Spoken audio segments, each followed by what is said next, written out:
Hello सबैजनालाई र आज चाहिँ यो भिडियोमा चाहिँ क्वेसन नम्बर 6 को चाहिँ नै सल्भ गर्दैछौँ। क्वेसन नम्बर 5 चाहिँ योभन्दा अगाडिको भिडियोमा सायद तपाईँले हेरिसक्नुभयो होला। क्वेसन नम्बर 6 चाहिँ यो भिडियोमा सल्भ गर्दैछु। ढिला नगरिकन सुरु गरौँ है त। यसमा चाहिँ के भनेको छ भन्दाखेरि by using the formula of cos 2 theta establish the form following the भनेर बनाएको छ है। cos 2 थीटाको फर्मुला अप्लाई गरेर चाहिँ गिभन हाम्रो यहाँ चाहिँ साइन कस ट्यान चाहिँ नै इन टर्म्स अफ कसको इन टर्म्स अफ कस्टमा चाहिँ हामीले निकाल्नु पर्ने छ र त्यसमा फर्मुला चाहिँ के को राख्नु छ भन्दाखेरि cos 2 थीटाको चाहिँ के गर्नु छ निकाल्नु छ है। सरी फर्मुला अप्लाई गर्नु छ है। ओके ढिला नगरिकन सुरु गरौँ है त। ए नम्बरमा हाम्रो क्वेसन रहेको छ sin theta equals to plus minus root under 1 minus cos 2 theta by 2।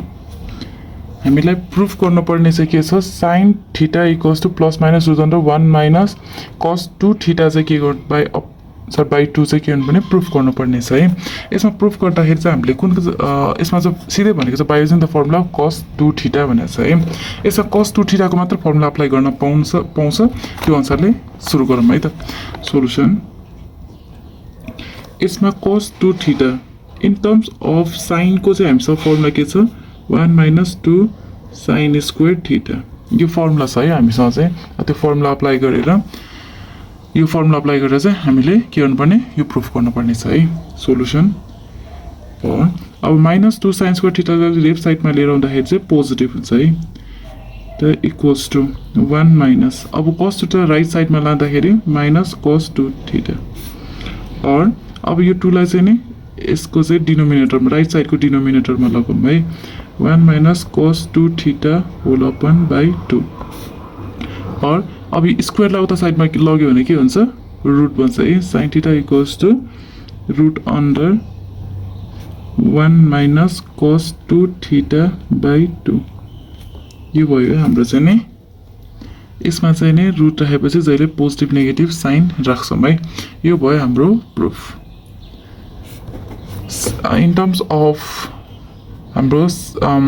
Of साइनमा पनि cos 2 थीटाको फर्मुला भएकोले हामीले इजिली चाहिँ यो सल्भ गर्न सक्यौँ है त। अब अर्को आयो 6 को बी को लागि चाहिँ नि हाम्रो क्वेसन्स है र बीमा क्वेसन्स रहेको छ 6 को बीमा हाम्रो क्वेसन रहेको छ cos theta equals to plus minus under root 1 plus cos 2 theta whole upon by 2 यो चाहिँ के गर्नुपर्ने यसमा नि cos 2 थीटाको फर्मुला अप्लाई गर्नुपर्छ र हामीले यो प्रुफ यो गर्नु छ है। त्यही भएर यसमा चाहिँ नि इन टर्म्स अफ कसको चाहिँ नि कसमै जाने चाहिँ फर्मुला चाहियो है हामीलाई चाहिँ नि। र त्यसको लागि चाहिँ नि वी हेभ cos 2 थीटाको इन टर्म्स अफ कसमा जाने भनेको 2 cos स्क्वायर थीटा माइनस 1 यो फर्मुला भयो। अब यसमा चाहिँ हामीले के गर्छ नेगेटिभ 1 लाई चाहिँ राइट साइडमा लिएर आउँछ है 1 plus cos 2 theta equals to 2 cos square theta यो भयो। अब यो 2 लाई चाहिँ के गर्छौँ डिनोमिनेटरमा लिएर आउँछ है cos 2 theta by 2 equals to cos square theta. यसमा अघिनको जस्तै गरौँ है यो स्क्वायरलाई स्क्वायर रुटमा। अब चाहिँ हामीले चाहिँ यो दुईटालाई पोजिसन चेन्ज गरौँ यसलाई लेफ्ट साइडमा राखौँ यसलाई राइट साइडमा राखौँ है पोजिसन मात्र चेन्ज है। ल यसमा चाहिँ हामीले पोजिसन मात्र चेन्ज गरेर लेख्दाखेरि चाहिँ नै ठिक छ है। और के लेख्नु पर्ने cos square theta equals to 1 plus cos 2 theta by 2 यो लेफ्ट र राइट पोजिसनमा चाहिँ चेन्ज गरेको है यो चाहिँ नि।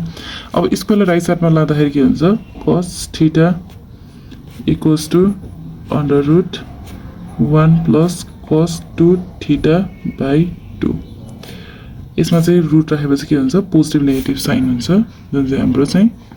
प्रुफ भइसकेको छ है। यो भयो हाम्रो चाहिँ क्वेसन नम्बर 6 को बी को लागि सोलुसन। अब हाम्रो 6 को सी को लागि चाहिँ सोलुसन हेरौँ है त।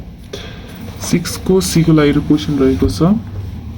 यदि तपाईहरुलाई मेरो यो भिडियो मन पर्यो भने प्लिज मेरो च्यानललाई चाहिँ लाइक शेयर अनि सब्स्क्राइब गरिदिनु होला र मेरो यो भिडियो चाहिँ यदि तपाईलाई हेल्पफुल लाग्यो भने प्लिज यो तपाईहरुको फेसबुक तथा फेसबुक ग्रुपमा पनि शेयर गरिदिनु होला र साथसाथै कमेन्ट गरिदिनु पनि नबिर्सिनु होला। क्वेसन नम्बर सी को लागि है tan theta equals to plus minus under root 1 minus cos 2 theta whole upon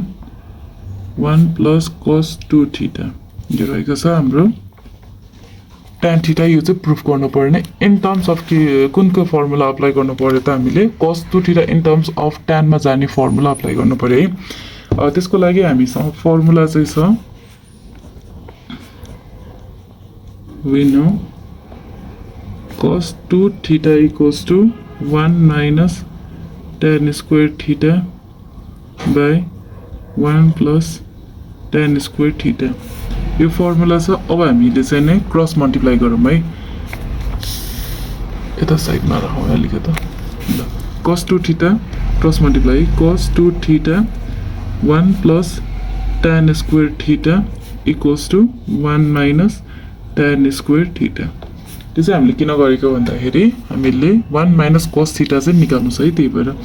cos 2 theta into 1 भनेको cos 2 theta नै हुन्छ plus cos 2 theta into tan square theta भनेको cos 2 theta into tan square theta equals to 1 minus tan square theta भयो अब यसमा चाहिँ हामीले के गर्न सकिन्छ भने cos 2 theta र यो चाहिँ के सरी यो यसमा tan छ यसमा tan छ त्यसलाई यो दुईटालाई एक साइडमा राखौँ है cos 2 theta पहिला सुरु यो दुईटालाई एक ठाउँमा राखौँ है tan square theta यो नेगेटिभ tan square theta लाई लेफ्ट साइडमा ल्याउँदाखेरि plus tan square theta equals to 1 को 1 नै भयो cos 2 theta राइट साइडमा ल्याउँदाखेरि माइनस cos 2 theta और यसमा tan र tan कमन लिँदाखेरि चाहिँ tan square theta कमन लिँदाखेरि cos 2 theta plus tan square theta already गइसक्योले यसमा 1 मात्र बाँकी भयो 1 माइनस cos 2 theta और अब tan square theta यो cos 2 theta plus 1 लाई चाहिँ डिनोमिनेटरमा लगाएर राख्दिम है 1 minus cos 2 theta को डिनोमिनेटरमा लगाएर राख्दाखेरि cos 2 theta plus 1 यो भयो है अब हामीले चाहिँ नि यो प्लस भएकोले चाहिँ इनरको दुईटा के गर्न मिल्छ साइन सरी पोजिसन चेन्ज गर्न मिल्छ है और tan square theta equals to 1 minus cos 2 theta whole upon 1 plus cos 2 theta यो चाहिँ हाम्रो यो जस्तै आइसकेको छ है क्वेशन जस्तो प्रुफ गर्नु पर्ने जस्तो अब स्क्वायरलाई चाहिँ हामी के गर्छौं उता लगेपछि रुट भन्छ है यसमा के हुन्छ plus minus under root 1 minus cos 2 theta whole upon 1 plus cos 2 theta यो रहेको छ हाम्रो प्रुफ यो tan theta को चाहिँ नि हामीले के गर्यौं प्रुफ गर्यौं है आज रहेको छ क्वेशन नम्बर 6 को सोलुसन र अर्को चाहिँ नि हाम्रो क्वेशन नम्बर 7 छ नेक्स्ट अर्को भिडियोमा आउँदै छ नेक्स्ट अर्को भिडियो हेर्दै गर्नु होला यो रहेको छ हाम्रो क्वेशन नम्बर 6 को सी को सोलुसन र यो चाहिँ नि सोलुसन चाहिँ नि यति मात्र क्वेशन नम्बर 6 को सोलुसन भइहाल्यो अब हाम्रो चाहिँ नि आजको लागि यति नै यो भिडियो यदि तपाईहरुलाई मेरो सल्भिङ चित्त बुझ्यो राम्रो लाग्यो भने प्लिज मेरो च्यानल चाहिँ लाइक शेयर अनि सब्स्क्राइब गरिदिनु